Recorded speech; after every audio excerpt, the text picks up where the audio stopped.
Cerita inspiratif 6 tokoh muslim penjelajah dunia. 1. Ibnu Battuta, lahir di Tangier, Maroko pada tahun 1304. Abu Abdullah Muhammad atau yang lebih dikenal sebagai Ibnu Battuta adalah pejalan muslim paling terkenal seantero dunia. Ibnu Battuta memulai perjalanannya mengeliling dunia di usia 20 tahun.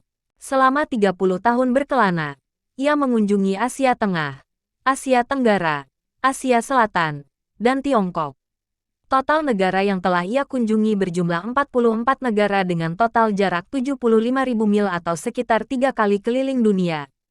Tidak lupa dengan kewajibannya sebagai umat Islam, ia juga melakukan perjalanan haji sebanyak 4 kali. Ibnu Battuta baru pulang ke Maroko saat berusia 51 tahun. Motivasi Ibnu Battuta untuk mengelilingi dunia adalah untuk menambah pengetahuan serta mencari guru dan perpustakaan terbaik yang kala itu berada di Alexandria, Kairo, dan Damaskus. 2. Laksamana Cheng-ho. Nama Laksamana Cheng-ho sangat familiar di kalangan masyarakat Indonesia. Bukti pelayarannya bahkan masih terlihat jelas di Nusantara. Persinggahannya di Semarang. Persinggahannya di Semarang menginspirasi pembangunan sebuah petilasan penjelajah Muslim asal Tiongkok tersebut yang kini dikenal sebagai Kelenteng Sampoukong. Laksamana Cheng-ho lahir pada tahun 1371 di sebuah komunitas Muslim di Yunnan, Tiongkok. Nama kecilnya adalah Mahe. Di Tiongkok, Ma adalah variasi nama untuk Muhammad.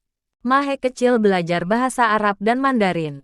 Kecerdasan dan keberaniannya membuat Mahe diangkat menjadi laksamana di Kekaisaran Yongyi.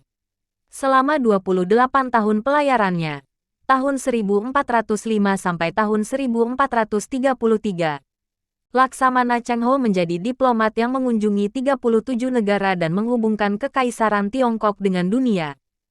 3. Sa'ad bin Abi Waqqas adalah sahabat Nabi Muhammad Sallallahu Alaihi Wasallam dan termasuk golongan pertama yang masuk Islam. Ia juga merupakan pemimpin perang-perang besar dalam sejarah Islam, seperti Badar dan Uhud. Meski demikian, ia tetap rendah hati, jujur, dan tulus dalam berperilaku.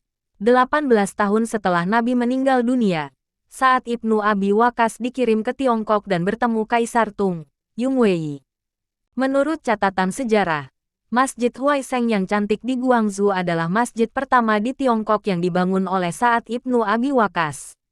Ia meninggal dunia di perjalanan dan dimakamkan di Guangzhou, Tiongkok. 4.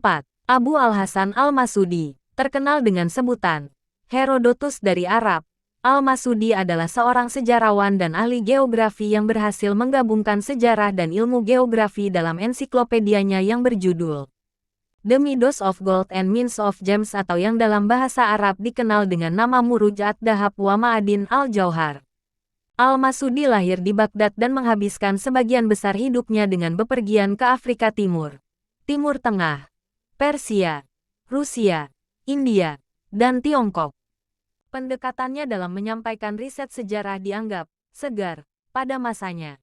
Tak hanya menggabungkan aspek-aspek budaya dan sosial, ia juga menyajikan gambaran politik suatu daerah melalui percakapannya dengan penduduk setempat. 5. Ahmad Ibnu Majid. Ahmad Ibnu Majid adalah seorang navigator dan penyair Arab yang mendampingi penjelajah Portugis Vasco da Gama mengarungi lautan. Lahir dari keluarga pelaut, Ahmad Ibnu Majid sudah bisa menjalankan kapal di usia 17 tahun. Ia juga terkenal sebagai pelaut Arab pertama yang mengelilingi dunia. Ahmad Ibnu Majid menulis lebih dari 40 puisi dan prosa tentang menaklukkan lautan. Ia juga mendapat julukan The Lion of the Sea. Bukunya yang terkenal adalah Kitab Al-Fawaid fi Usul Ilm Al-Bahar wa Al-Qawaid yang berisi tentang informasi dan prinsip-prinsip navigasi. Buku ini banyak dijadikan referensi oleh pelaut-pelaut Arab karena mengandung informasi lengkap tentang petunjuk navigasi dengan melihat langit, pola cuaca, dan area-area berbahaya untuk dilewati kapal. 6. Karimah bin Ahmad Al-Marwaziyah. Ternyata perempuan ini juga salah satu tokoh Islam perempuan yang luar biasa adalah Karimah Al-Marwaziyah, seorang pejalan, ahli hadis dan pelajar brilian dari Turkmenistan. Ketekunannya mencari ilmu membawa Karimah Al-Marwaziyah bepergian jauh, Ia pergi bersama ayahnya melewati daratan dan lautan dari Turkmenistan ke Iran dan Yerusalem, sampai akhirnya menetap di Mekah. Di sana, ia mempelajari Sahih Al-Bukhari dan menjadi salah satu orang terpelajar yang paling dihormati pada masanya. 6 penjelajah Muslim di atas telah berkeliling dunia dan menempuh berbagai kesulitan untuk mencari ilmu pengetahuan.